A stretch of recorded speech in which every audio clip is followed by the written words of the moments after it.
Speak the truth, even if it will lead you to death. Ang laki ng eye bag mo, sir. Ilang araw na kayong gising. Ah.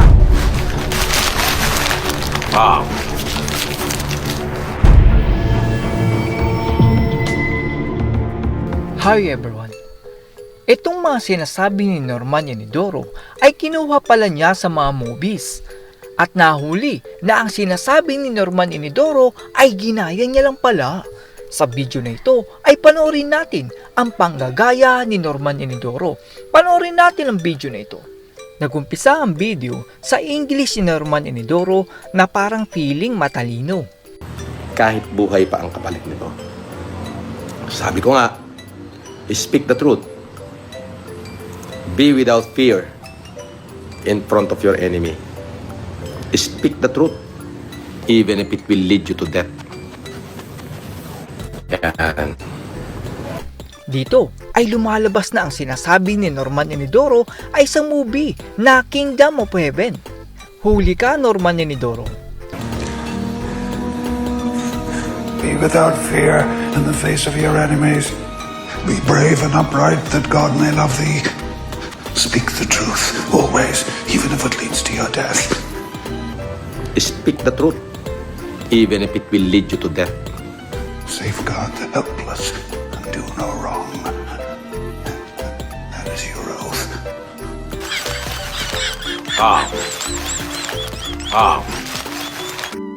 Mukhang natatakot naman si Norman Enidoro kapag naririnig ang sirena dahil feeling niya ay aarestuhin na siya.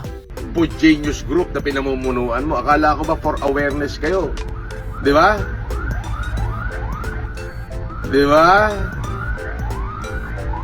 Sabi nyo, for awareness kayo. Kaya nga, di ba? Huwag daw tumingin sa camera, sabi ni Norman Enidoro, dahil ang tawag daw doon ay stolen. Mupo ka dyan, huwag kang tumingin sa camera para maganda. Picture mo na. Huwag kang titingin sa camera. Stolen ang tao dyan. Nagdasal naman si Norman Enidoro at ang likot ng kanyang mata na tila may kinakatakutan. Sabi ni Makatanga, Boss, pwede ba pagdasal nyo kami kahit 30 seconds lang? Oo naman. O, sige. To the greater architect of the universe, I pray that may the good Lord God grant you guidance, strengthen both your heart and hands, give you strength to overcome this formidable challenge in life, especially all of you OFWs and all Filipino workers around the world, and including locals. May the good Lord God grant you strength, grant you everything that you need in life so you could extend your hand to someone else. In the name of Jesus, Amen. Simple. Diba? Ayan, binigay ko sa inyo yan.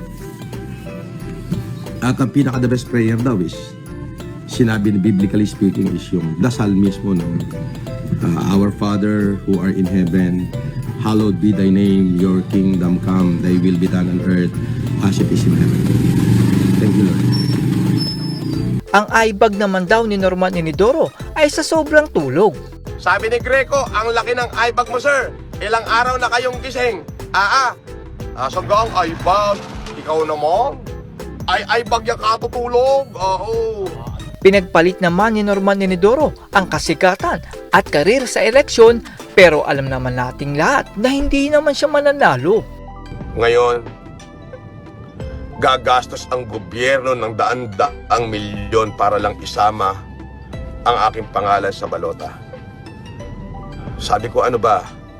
Karir, kasikatan, pride. O sa pagkakataong ito, mas mamatamisin ko na lang na hindi tumakbo. Masisave natin ang pera, ang daan-daang milyong pera na mula sa pawis ng mamamayang Pilipino. Paniwalang-paniwala naman si Norman Enidoro na hindi siya nabubulok, sabi daw ng netizen. Sabi ni John Will, John Will Balea, Epelem, para kang maong. Maong. Kasi hindi kumukupas. Oo nga, no? Maliban na lang siguro pag nagsasalamin tayo, gawa ng medyo lumalabo yung paningin natin. Pero mababa lang naman yung grado ko, 125. Sa sobrang paghihirap naman ni Norman Enidoro ay ang kanyang tissue ay ang paper bag. Galingan nyo, ah.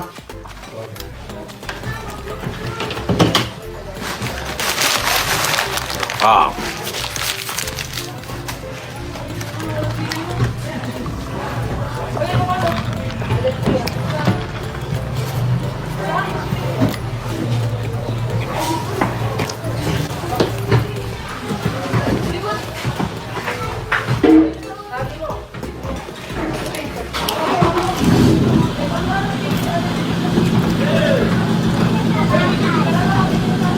Ito yung babala ko sa mga OFW, yung tutulong si Norman Enidoro, pero ito ay upang magpalipad kayo sa kanya ng limpak-limpak na salapi.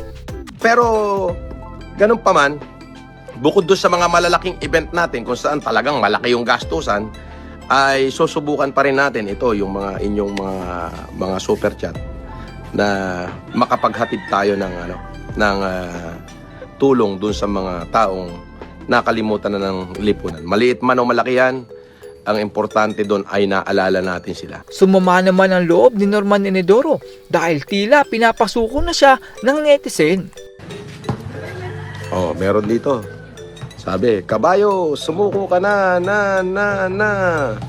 Napapalibutan na kita. Oh, di ba? Dahil naman daw sa kabaitan ni Norman Enidoro ay sana kuhain na siya ng kataas-taasan.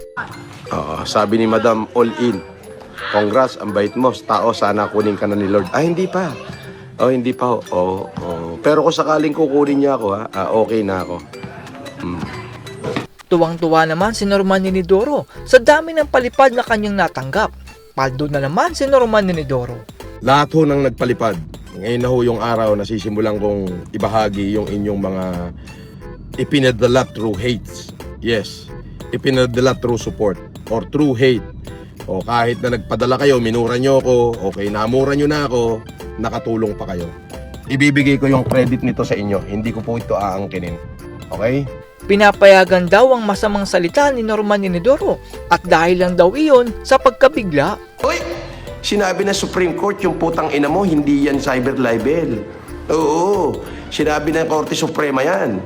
Na ang pagmumura ay pwedeng pagkabigla at matagal na yan na ginagamit. Oo, babasahin ko na lang sa'yo kung ano yung sinabi ng Supreme Court tungkol sa putang ina mo. Mukhang gusto nang magbago ni Norman Enidoro dahil hindi na daw niya tatargetin ng mga OFW kundi magbibenta na lang siya ng laptop.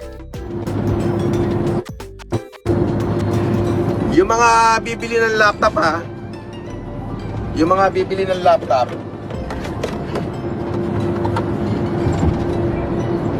bibili ng laptop, meron po tayong tinda dyan sa ating yellow basket. Yan.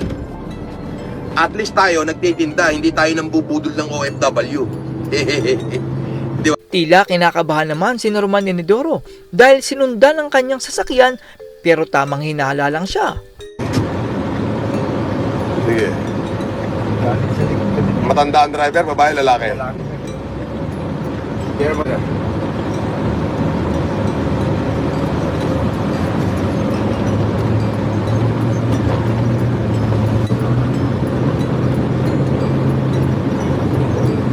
Pag sumunod, ay hindi. Pag sumunod, hagisan ng... Kanyunin agad, kanyunin. At yan po ang mga nakakatawang kaganapan kay Norman Enidoro. Sa totoo lang po, ay kahit seryoso si Norman Enidoro ay natatawa talaga ako dahil nahuhuli siya sa kanyang mga kalokohan. Para siyang isang kontrabida sa isang pelikula na kahit ilang beses natatalo ay nabubuhay pa din na parang masamang damo. Basta ingat lang po kayo mga OFW sa mga foundation at humanitarian ni Norman Enidoro dahil paniguradong maglalaho ang pinaghirapan nyo. That's all everyone. Salamat sa inyong panonood. This is Chuck and you're watching Biter Drone.